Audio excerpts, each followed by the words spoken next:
So, let's be honest. Maybe one of these days I'll actually write down everything that tugs at my heartstrings. Maybe. Maybe one of these days I'll actually tell you how I feel and what I think. Maybe one of these days I'll figure out how I feel.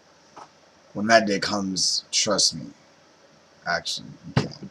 I don't know if I'll tell you. I don't know what I'll ever tell you. I'm afraid of you. I've been afraid of you so long, this entire time. I've always been afraid to relay my feelings to you because I don't know how you'll take them. I can't say that I know you as well as I did. Your laughter is faded, but your face is slowly slipping away, but I try to hold on to it every single night. Okay, that's an overstatement. A lot of nights, but all I have is a body pillow and my imagination. I'm good at writing, making up stories, but memories are so much better. And it hurts that they're slowly falling away. I wanted you. I don't know if I do anymore. I'm probably not going to know soon. Or at all. But I wanted you. Hell, I was going to surprise you by going out to Puerto Rico soon. Very soon, actually. Got free tickets. I got bags. I could go at any moment's notice, but my passport is expired and it costs $140 to renew it. I don't have that kind of money on hand. And I don't make that kind of money that fast. The best I can do is see New York. In New York, if at all. That hurts. Not because that I was in love with you or anything romantic, but that you were a best friend. You were my best friend. You were one of the few people that I have in my life that I could live my life and you be in it. I didn't have to act a certain way around you. I didn't have to phrase things a certain way around you. And now that I feel I have to, I feel I'm losing so much and have so little when I'm supposed to have a lot in you. Sometimes you remind me of my relationship with God.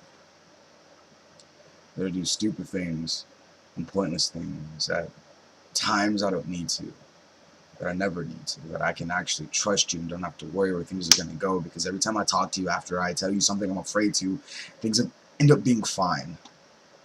They always are. They always do. It doesn't make sense.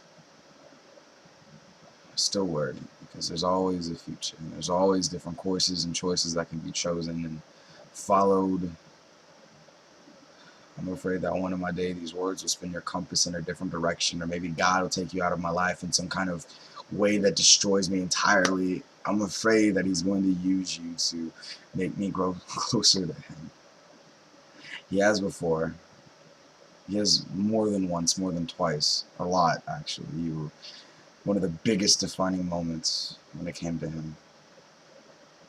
I can't thank you enough for that. One. And two, God, that was so painful. Oh, you have no idea. Actually, you might have an idea because I whined and moaned and yeah, for forever about it. It got annoying to me. I hated doing it. I hated feeling it. I hated thinking it. I hated speaking it. That's why I didn't want to tell you. Not so much that you hurt me, even though you know you did. It was more so that I was hurt and that there was actually a reason why, other than myself. There was someone to blame, but I don't blame people. I don't like to blame people. I don't want to blame people. I don't want to shatter your world or push you down because something I feel you should have done differently to me or for me or that I wanted out of you or whatever. I don't know. That's not even how I want to phrase it, but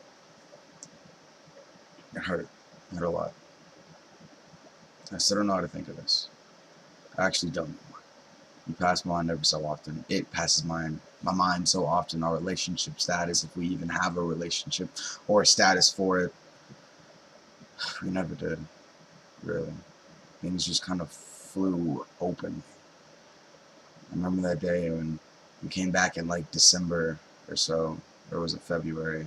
I don't know. We went to Amazing Jump and we did DDR for forever, and then we went out to my car and you wanted to hold yourself away from me. And I said, "Why are you doing this?" And you're like, I don't want this to continue. And I said it felt so empty, so different, so cold, not having or acting or doing everything we always did, that it wasn't genuine anymore.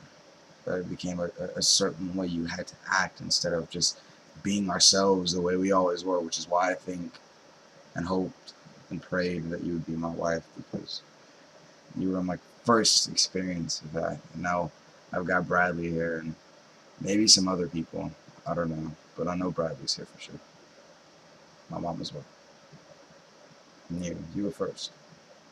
And I cherish that. And I cherish you. And I cherish whatever we had or what we have or whatever we may have or whatever. Do you see how indirect and vague and unsure I am with the words about what we may or may not be? God, I wish it would make a whole lot more sense. I wouldn't have to worry or be unstable or whatever. And that's another thing I fear, that you think of me as unstable and not so much impulsive or sporadic, but insecure. I haven't used that word in forever. Insecure. I'm not. My deepest, very core, I'm not. But it comes to you and what we might have had and what I would like to have and want back. I'm afraid that I'm not going to get it. When you talk to Allie, which was awkward, but when you talk to her, in the conversation I had with you, when I got off the phone with her, she told me that you were still in love with me. That I had to go out there and make you remember it. And that I wanted to. I decided at that point that I wanted to go to Puerto Rico and see you again and be with you again or be around you again, and whatever would happen would happen. And even if nothing did, I would have gotten to see you. And that's honestly all I want. But I do want you as more than that. I don't think I do anymore, but I prayed for so long, and much prayer is much power, so our future may already be marked off, which is why I was always so sure about it. There's always this feeling I got about it. It wasn't so much that I hoped or that I even planned it. It was more so that in me, I just knew. And it's been that way for forever. Every single time we ever talked about it, I remember you telling me the first time that you couldn't marry me, that you didn't want to marry me. I remember how much it hurt. I remember how much I cried. Ugh, cried. But I remember all of them. I do. Hiding behind this camera because it's easier to talk this way.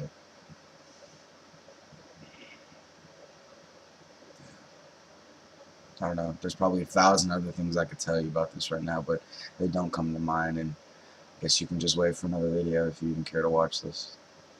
But thanks for everything. I've always been something to you. Bye.